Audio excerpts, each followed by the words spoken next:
All right. Hello, everybody. This is Seth Haynes from the Musician's Guide to Hustling. I am super psyched today to have Hugh Sung from a Musical Life podcast. Hugh is a musician that is constantly exploring these intersections of the arts, technology, and business. Hugh, there's like 10 things I could introduce you as. Can you just kind of give us a quick rundown of who you are, what you do, and some of the things that you have going on in your career? Well, first, I want to thank you so much for letting me be on your show, your blog, and I guess eventually a podcast yourself. We're talking about it. We're getting there. But Seth, thank you so much for featuring me. So I'm a classical collaborative pianist. What that means is I specialize in playing with other people. I've played with some pretty amazing artists worldwide. I've made over a dozen records. And that's really the core of who I am in terms of career and what I do. And as my career developed, I've also had a fascination with technology and finding ways that technology can enhance my art.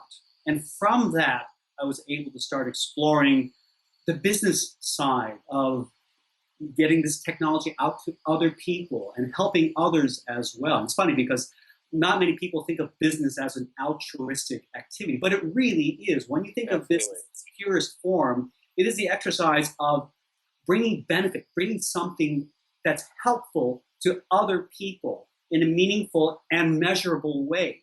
Right. And when you do a good job, you get paid. And when you don't do a good job, you don't get paid. So it's a great way of having these metrics of seeing, is what you do effective and truly helpful for other people? And so that's been some of the latest iterations of what I've been doing. And now, of course, I'm looking more in terms of the entrepreneurial aspects of, as Seth Godin would put it, the freelancer who is the warrior without a king. And I'm very that mindset now, exploring various ways that I can create multiple services, multiple ways of extending what I do, everything from teaching piano online to hundreds of students around the world. Again, things that technology enables me to do through my artist works online. Absolutely. Yeah, I want to talk to you about that a little bit. And of course, through my podcast, connecting with musicians around the world and sharing their stories with a wider audience. And now, more recently, with a Musical Life Mastermind, which is still technically in beta, but we're going to be looking into a full launch probably in the fall. But it's been very exciting with the group that we've gathered together and all that we're sharing in terms of teaching musicians and learning from each other how to become entrepreneurs and how to create creative careers and sustainable livings as musicians. Absolutely. So let's talk a little bit about some of these various endeavors you have. So there are probably way more than I was even able to dig up about you. So I know, and actually this is how I first was introduced to you, is Artist Works. So for anyone that's not familiar with Artist Works, can you just give a quick explanation of what the site actually is? Through Artist Works, I can teach anyone, anywhere, anytime to make beautiful music on the piano. What makes Artist Works so unique is the fact that it uses what we call a video exchange learning system. What I have is a library of hundreds of videos and an entire course that takes people from absolute beginners, never touched or seen a piano before, or walk them through. But what makes my teaching method so unique is that I don't go through these mindless exercises to prepare you to eventually play something recognizable. You get started right off the bat playing songs. Right. People think, how can I do this? Which is super satisfying for someone that's never touched a piano before. Incredibly effective. It is so effective. The motivation when you hear something beautiful and meaningful right from the get-go and realize how easy it actually is when somebody thinks through how to break it down for somebody. That's what I specialize in. But it's not just this library, this curriculum that I've custom created, but it's also the ability for these students to make videos of themselves and then upload those videos, and then I create custom videos that personally answer each of those video exchange submissions with my video exchange responses. Right. Get video, high audio quality. So that, again, it merges the best of what the technology can do to give people the ability to learn anywhere they are. We don't have to worry about time zones. We don't have to worry about schedules. They can create a video in the middle of the night, post it up. And then for me as well, because I'm still a very active, busy professional in all the crazy things that I do, when I have time, then I make my responses. And it's a win-win situation. And I have to say, the technology is really cool and all that, but what really makes Artist Works work is that it works. I have students, and I'm so proud. It's one thing to teach talented people. In my mind, that's almost child's play. It's the easiest thing. Just tell them they'll go off and learn. Sure. They'll practice. They'll do the work. Yeah. But for me, my true joy is teaching people who think they have no ability, no talent, and showing them, wow, they can do amazing things. And the proof is in the pudding. I've had students who have never played. And one student I'm thinking in particular, she's in her mid-50s. And she started off watching my YouTube series, Clair de Lune from scratch, where I teach people how to play Clair de Lune if they've never played the piano before, the full version. And she started watching those videos, signed up for the school, finished up learning Clair de Lune by Claude Debussy with me. And within a year, she was playing the entire piece from memory, beautiful.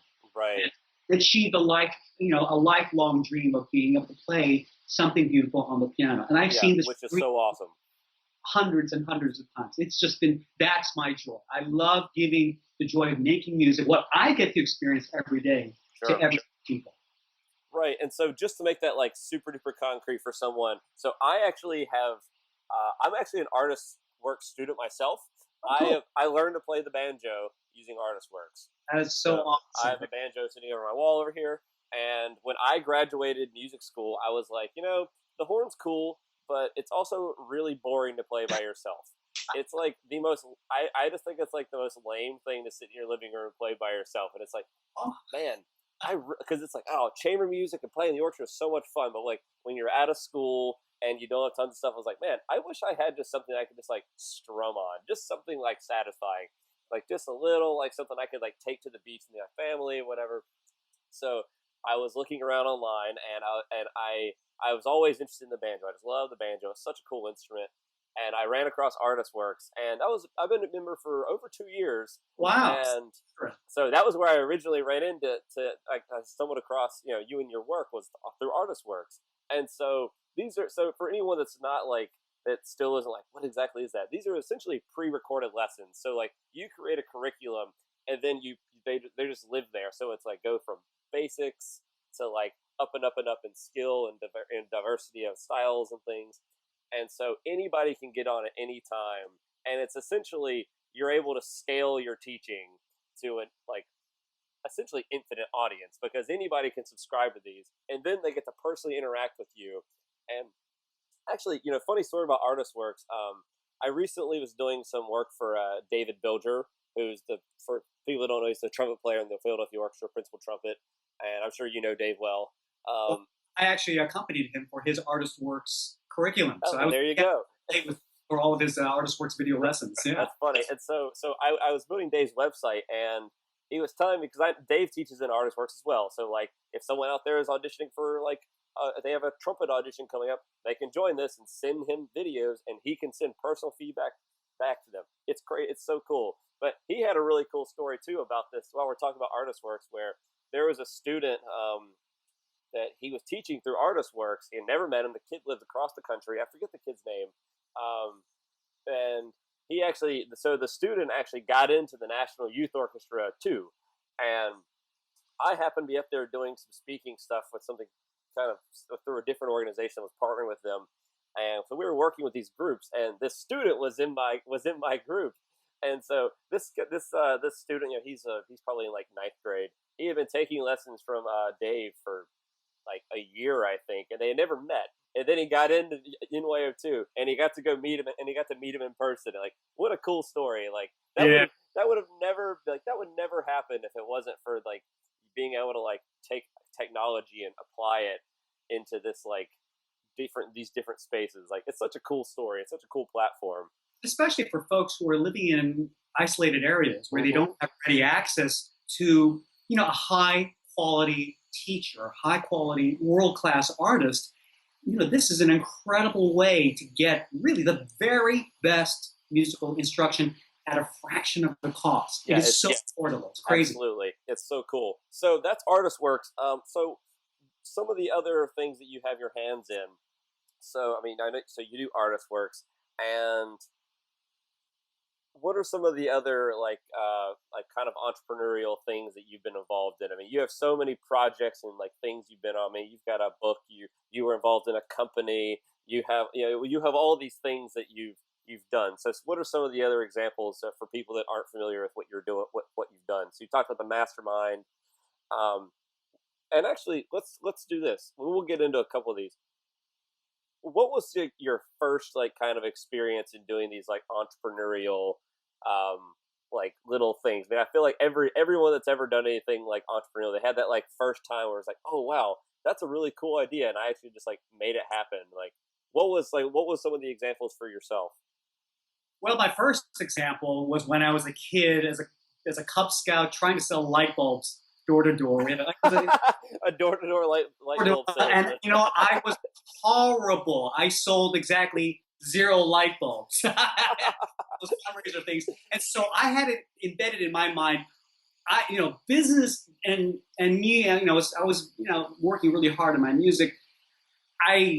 For me, that solidified the fact that I can't sell anything. I'm terrible with money. I'm terrible at business. So I thought, growing up as a young music student, I'm just going to focus on my art. Business? That's something completely, foreign and alien stuff. That's not relevant to me. No. But interestingly enough, when I was 14, several people started asking my parents if I taught piano lessons. I was so young, but they started sending their kids to me. And before you knew it, by the time I was, I think, 15 or 16, I had a stable of about 30 private students.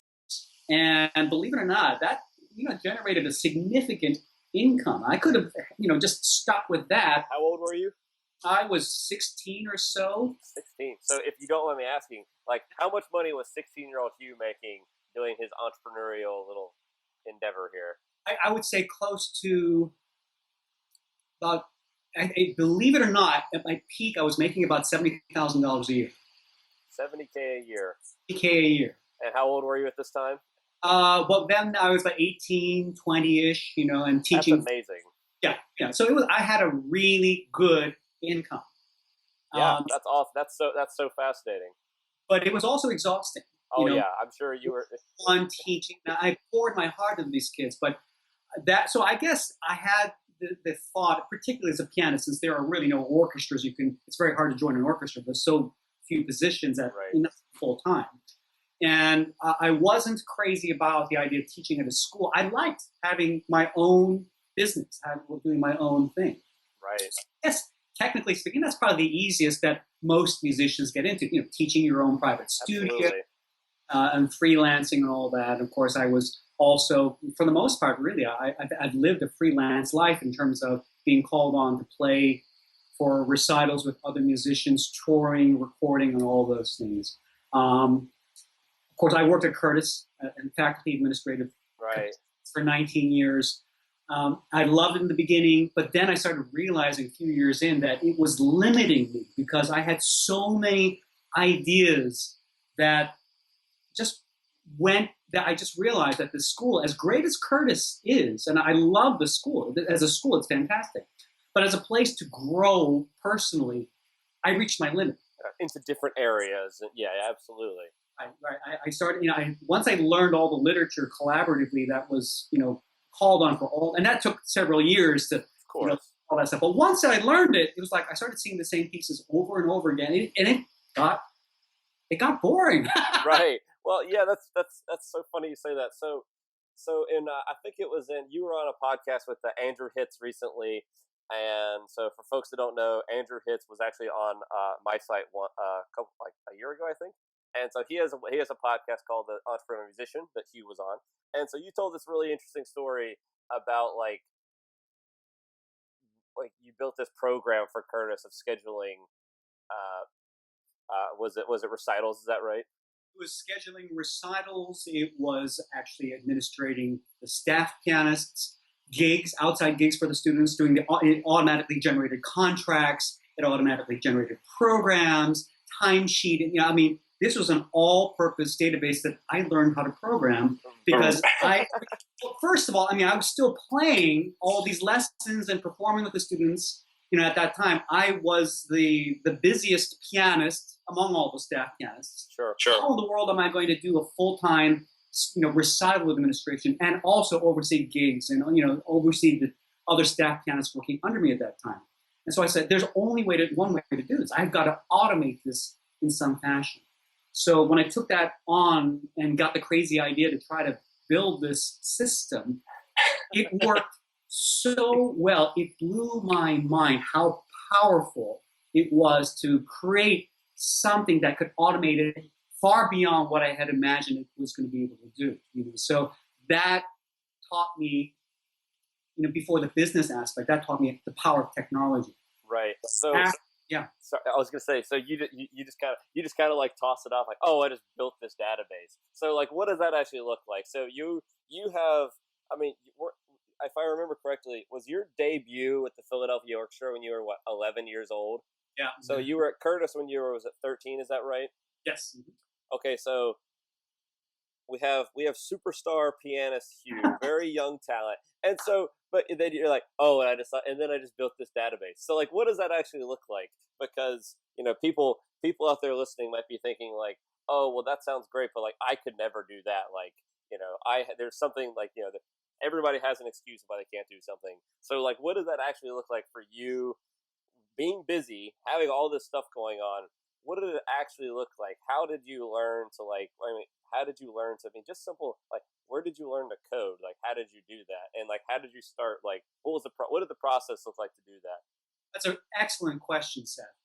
The process looked like a lot of sleepless nights, staying up until 1, 2, 3 o'clock in the morning, tearing my hair out, doing, it's just trying to, reading the manual, which was not helpful. And what year was this? What year